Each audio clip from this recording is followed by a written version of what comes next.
आमी स्वताक गोंयकार म्हणटा, आयज भायल्यान लोक येता ते आपणाक गोंयकार म्हणटा आनी जे स्पेशली पॉलिटिशियन आहा ते सगळेच गोंयकारांक लागून करता. पूण गोंयकार कोण हें अजून कोणेच डिफायन केल्लें ना. आनीच रावपाचें म्हणून आमचें सिंपल आसा, जे person of Goan origin being a native Goan नीज गोंयकार जेका आमी म्हणटा तांकां जे रायट्स मेळपाक जाय ते रायट्सांक लागून हें पर्सन ऑफ गोवन ओरिजीन बील आहा. ह्या बिलान खंयच आमी कोणाक गोंयच्यान भायर वच म्हणूंक ना. रजिस्ट्रेशन जो गव्हर्मेंट मशिनरी आहा तेंच्या कडल्यान मेळपाक जाय पळय तो मेळना, because they are well protected by these politician. तेंची एक वोट बँक क्रिएट जाल्ली आसा. सगळे स्लम्स, सगळे इल्लिगल धंदे, हे सगळ्यांचे पॉलिटिशियनाचे एक वोट बँक क्रिएट जाल्ली आसा आनी ती वोट बँक प्रोटेक्ट करपाक आमचो सरकार रात दीस मेहनत करता. तो गोंयकारांक प्रोटेक्ट करपाक मेहनत करिना.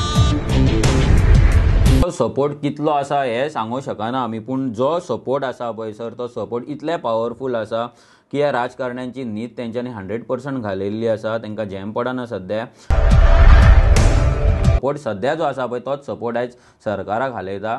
जर सपोर्ट फुडें वाडलो जाल्यार सरकाराक उडोवपाकूय आमकां टायम लागचो ना.